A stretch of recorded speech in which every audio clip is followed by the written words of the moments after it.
Hello and welcome to episode 5 of Deep Pulls, the Magic Pack opening series that is as fun, as informative as anything out there. We are on the 5th of 69 consecutive episodes to start off the series, and we are going back to Magic's roots again with Time Spiral. That's history again.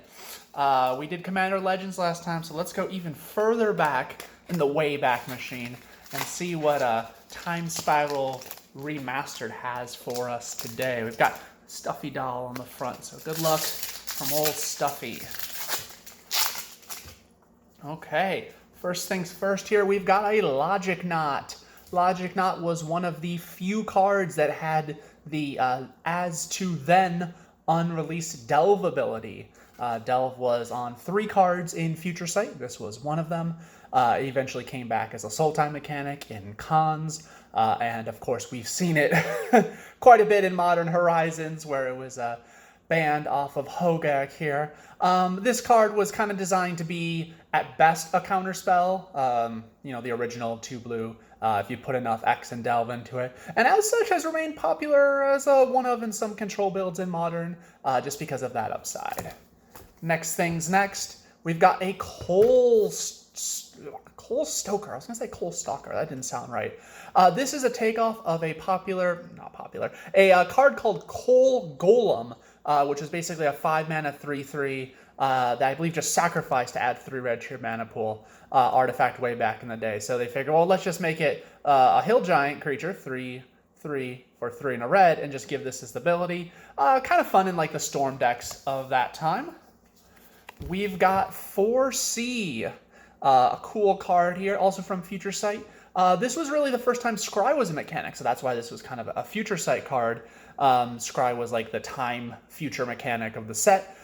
Very simple card, Scribe 4, draw 3. Been reprinted a few times, and it's got this really cool, I love pointing out this kind of optical illusion, like which set of eyes are looking at you. And it really messes with the human mind. Blight Speaker. This is the Black Rebel tutor that was put into Planar Chaos. As part of that set, Rebels were sort of reimagined as being a little bit more of a black thing, when instead they were mercenaries in Mercadian Mass. Rebels were the ones that started low and fetched up the chain, and mercenaries were the ones that fetched down the chain. As you may imagine, the ones that fetched up the chain, meaning you could get a lot starting with a little, was way more popular than the ones where you started with a lot and eventually got a little. But a really cool card. They put on another ability here. They lose 1 life, so a really interesting card. Really good for those decks. Utopia Vow here. Again, this is the pacifism that also lets you tap a creature for mana.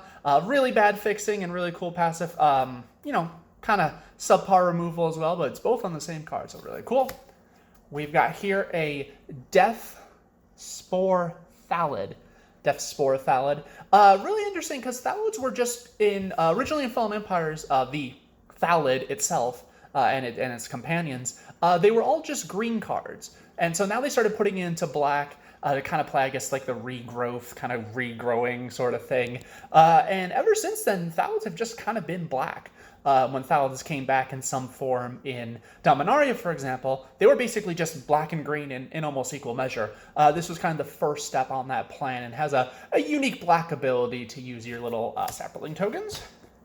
Temporal Isolation. Oh, actually a very big favorite of mine. So this card kind of had 2 lives. This had the original damage on the stack life and this new life of now. Not really a specific throwback to anything that I can think of, but with damage on the stack, this card was great because you could attack with something, put the damage on the stack, then sacrifice the creature, which meant this Temporal Isolation went away and your creature did all its damage. It was a really good way to just completely blow people out of the water in that format. Another kind of favorite of mine, Banalish Cavalry. Just a simple 2/2 flanker for 1 and a white. Flanking never really got put on, it was originally from Mirage. Didn't get put on this aggressive of a creature, really. Black got this exact same statted card with the drawback of not being able to block in Fallen Ascari.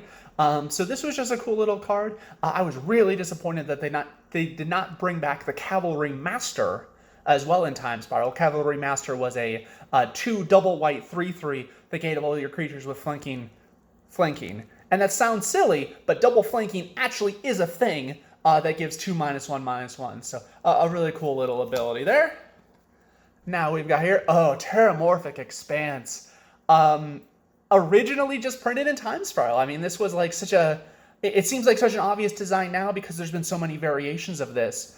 We see Evolving Wilds in almost every single set, with very few exceptions, every single standard legal set. But Temporal Expanse has basically never been reprinted in a standard legal set, but it's the same card. Just a really, really cool design. Prismatic Vista, Fabled Passage. I mean, they just keep doing this effect again. And it's amazing that it took basically, 13 years into Magic's history to come up with such kind of, honestly, an iconic effect here. And just really, really cool. We've got here even Riftwatcher, a 2/2 fading, vanishing, excuse me. Vanishing was the kind of fixed version of fading.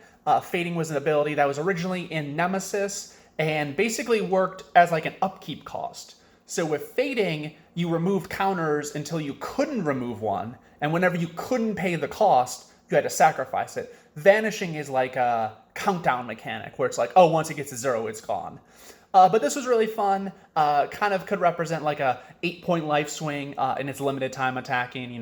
You cast it, you gain 2, you attack 2, and then attack 2, and then leaves. So a really cool card, a reasonably statted body on this Rebel, which could be fetched as well. Phantom Worm, a great combination of callbacks here. So first things first, the Phantom part. Phantom creatures were originally in Judgment, some in white, but mostly in green. Phantom Tiger, which was a 1/0 for 2 and a green that had 2 +1/+1 counters and this same ability that whenever it took damage, you instead lost a counter. Phantom Centaur is probably the best of this whole cycle.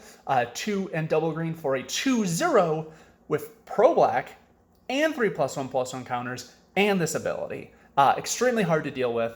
White got a 0/0 with 2 +1/+1 counters at 1 and a white. There was also a rare at 7 mana, 5 green-white Phantom Neshoba that had 6 counters, and I believe you could also tap it to add a counter to it. But that's what this card is a callback to, in addition, by the art, the casting costs, and the overall stats. This is a 6/4 for 4 and 2 green, which is Crawlworm. Crawlworm is kind of the iconic Timmy creature of Magic's early days. A 6/4 creature for 4 and 2 green. And it was just like, oh my gosh, these creatures are so big. Kind of defined green as the big creature color, even at common. There were bigger creatures, even in alpha and beta, but Crawlworm was the one that most of us had easy access to. And there's always those stories where, oh my god, I traded my underground sea for a Crawlworm. How could I not? The Crawlworm's so big, and the sea is just a land. They make those in every pack. So a little fun callback here on this one. Ooh, I can't even pronounce this. I'm sure there's a pronunciation guide. Again, not a specific callback to anything, because I don't really believe any card had this exact set of abilities prior to this.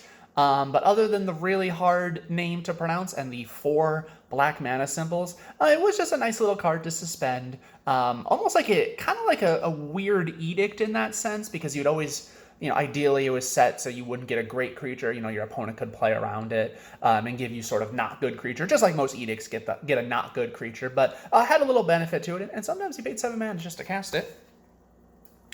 A Bonded Fetch. Really interesting card. Another Future Sight card. It looks kind of innocuous. What's so Future Sighty about it? But this card has Haste and Defender, which is really, really peculiar. They wanted to experiment with the idea of putting haste on cards that didn't attack, didn't have really aggressive abilities. So they thought, okay, what's a tapping ability that a haste creature can have? Oh, looting. Okay, well, does it need to attack? No, it's a 0/2. Well, let's put Defender on anyway. So again, we've talked about looters before. The original ability on Merfolk Looter, reprinted many times, but this is a haste version of that with Defender, a combination of abilities you probably will almost never see. We've got here a Cloud Key. Cloud Key, another Future Sight card. just a really cool kind of cost reduction thing. Not any specific references I can think of. Just looking at it and kind of remembering, I don't think there's any specific card that does this, other than I suppose there's been a myriad of cards in Magic's early history that gave you a cost reduction on a certain spell type, creatures, lands, sorceries, and this, I guess, kind of combines them all, but nothing any big deal. Ooh, a really fun time-shifted card. This is Relentless Rats. Relentless Rats is intended to be a callback to Plague Rats, another original alpha and beta kind of iconic card where it was a star for 2 and a black at common, and the star was equal to the number of Plague Rats you had. And because it had this same deck building thing where you could play as many as you want in a deck, the idea was, oh my gosh, if I just put 20 Swamps and 40 Plague Rats in a deck, I'm just pumping out, 3 mana 5/5s, eventually. And of course, that deck wasn't that good because there were way more powerful things to be doing back then. But it became such an iconic effect that eventually, Relentless Rats was a very direct callback. But even cards like Shadowborn Apostle, which I think was M14, Persistent Partitioners from Ravnica Allegiance is probably the most recent version of this effect. But they've done a lot of these cool, you can play as many as you want in a deck, and they scale up in some way over time. So Relentless Rats, just a really, really, really cool card. And of course, we've got an Assembly Worker token. Comes from Urza's Factory, which is a fun little land that maybe we'll see sometime. So I, again, appreciate you taking this trip down memory road with me as we opened up a pack of Time Spiral Remastered. I don't say this, again, used to saying the YouTube thing, so I guess like, comment, and subscribe. Tell me if you're having a good time watching these videos, and we'll be back tomorrow with another episode of Deep Pulls. Tomorrow's episode 6. Thanks for your time. Have a great day.